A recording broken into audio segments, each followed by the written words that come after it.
Hi, I'm Marty Pfeiffer, a TA at College of the Canyons. I'm going to walk you through a few ways to refine the brush tool in Adobe Photoshop. To take total control of the brushes, you need to understand how to use the presets, how to customize those presets, and what the difference is between opacity and flow. These settings are in the options bar when you have a brush selected. So let's get started. To access the brush presets, you select the brush in the tool panel and then click on the brush preset picker in the options bar. You can resize the pop-up menu if you need to. I'll demonstrate.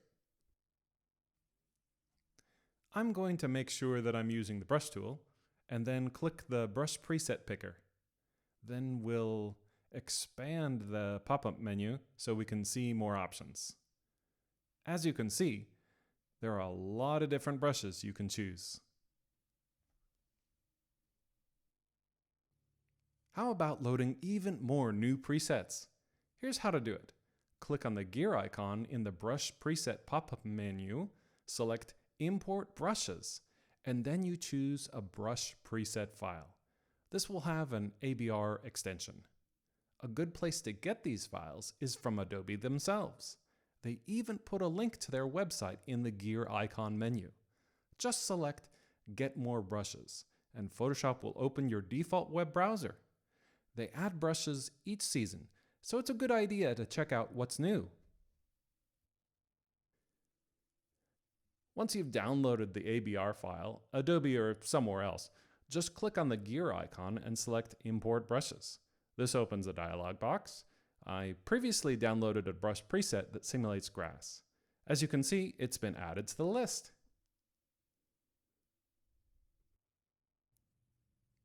Now let's talk about customizing the brush settings. You can always get to it from the Windows menu, but since this is one of those things you're going to use all the time, Adobe gave us a keyboard shortcut. Just press F5 to access the brush settings panel. When you are done with the panel, you can just hit F5 again and it will get out of the way. Here are all the settings that you can adjust in this brush settings panel. We're not going to go over all of them. I'm just going to show you a few things you can do, and hopefully this will get you curious about the others. First, let's talk about brush tip shape.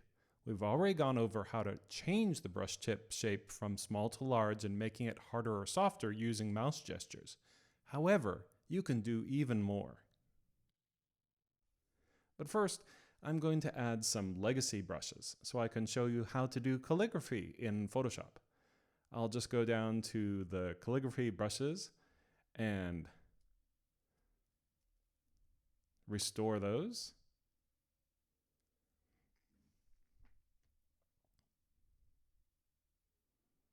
And then I'm going to choose the flat 35 pixel brush. I'll just draw an ampersand. That actually doesn't look right. If you're familiar with writing letters in calligraphy, you'll know that they hold the pen at a certain angle. Generally, it's either 30 or 45 degrees.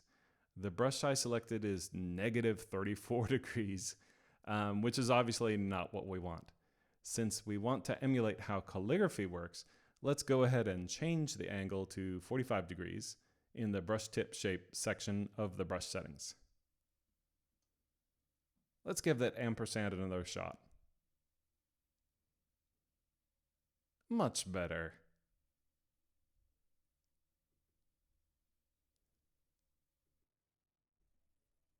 Next, let's talk about shape dynamics.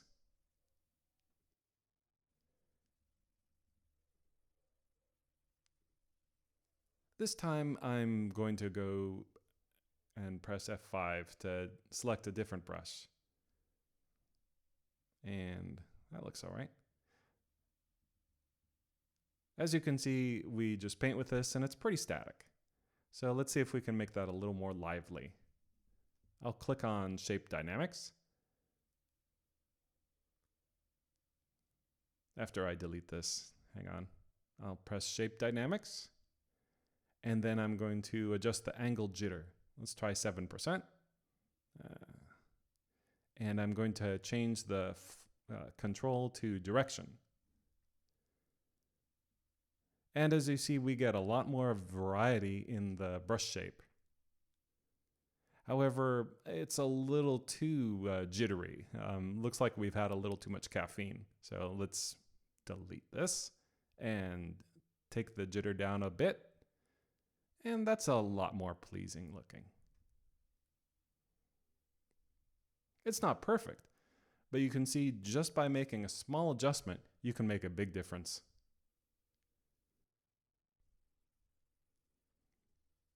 Scattering is another way to add some randomization to your brush. I'm pressing F5 and then I'll choose a different brush. This time something a little more plain. I'll click on scattering. I'm going to adjust the scattering randomness. No scattering means that it's just going to produce a normal stroke. If you increase the percentage of scattering, it's going to simulate an unsteady hand. Let's try it without scattering first, and then increase the scattering.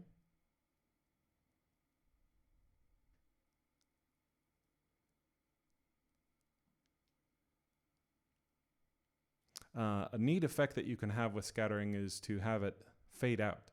So I'm going to set the control to fade, and we'll go with 50, see how that looks. And as you see, we get a little bit of scattering at the beginning of the stroke, but then we have our nice smooth stroke after that.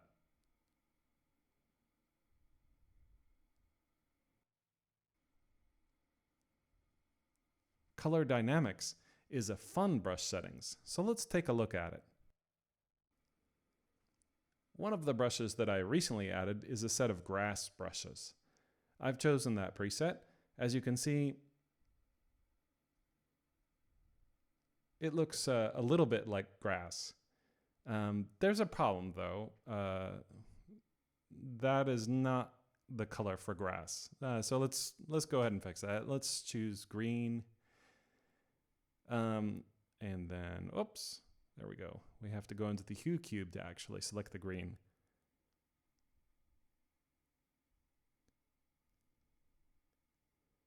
But usually grass isn't all one color, right? So I wonder if there's some way we can make the grass various colors. It turns out there is. Press F5 to open the brush settings. I'll adjust the color dynamics this time. I'm going to choose apply per tip, so each bunch of grass will have a different color. Then I'll change the foreground background jitter to 100%. Now I'm going to choose a different green for the background color. Something a little lighter. That'll probably do. And I'm going to paint, and as you see, each time the brush lays down another set of grass, it's a different color. I'm going to go nuts with this and fill the whole bottom of the screen.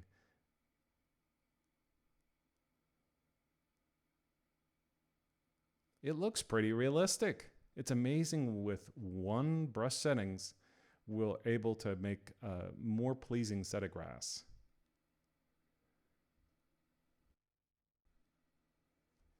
Now when you've made changes to a preset, you might decide you want to use that again. Here's how you do it. You click on the plus in a box icon in the lower right-hand corner of the brush settings panel, and then you choose the options. And then you can name your preset. It's easy. Let me show you how. I'm taking the brush that I modified in the previous example. I'm going to also add some brush dynamics to it.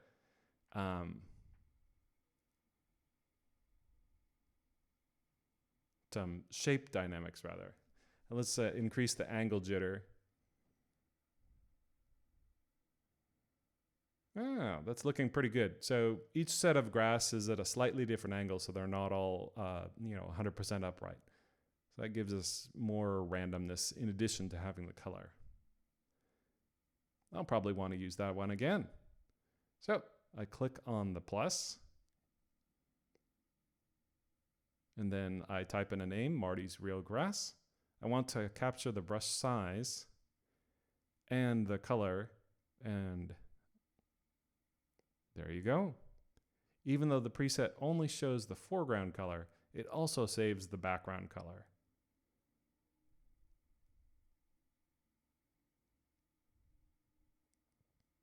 So I'll select a different brush, and then I'm going to select my real grass again, and bam! Let's go a little nuts with this. Yeah, I'm going a little nuts here. Okay, great. So we can probably end that there.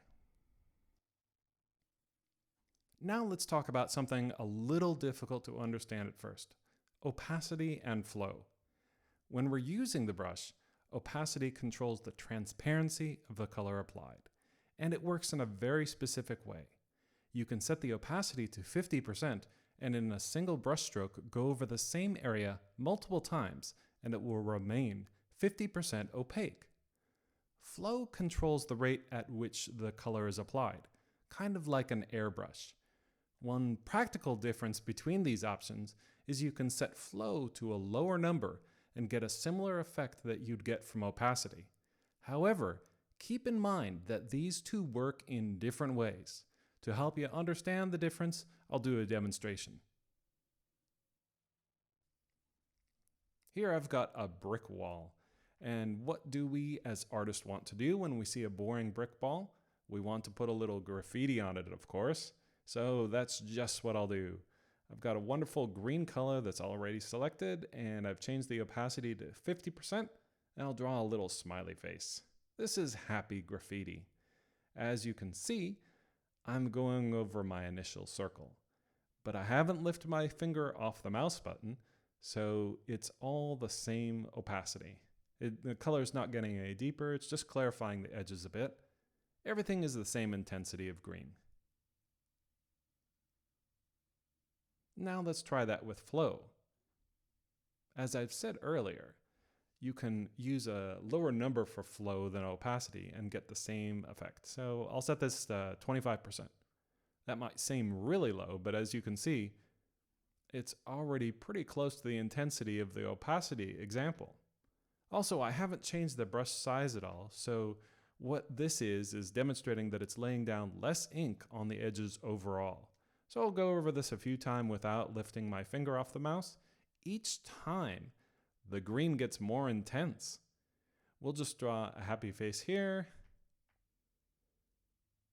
and maybe a couple eyes.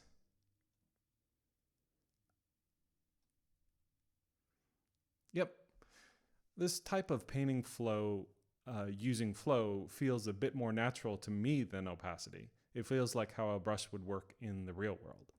However, you can build up the intensity of color using opacity too. Here's how to do that. I'm going to set the opacity back to 50%, and I'm going to make this a little deeper green. As you can see, it's the same opacity we had before, but because we're repainting over the existing stroke, it becomes more opaque. So I'll go over this one more time. It's almost to the point where you can hardly see any of the brick wall through the green. So that's the difference between opacity and flow.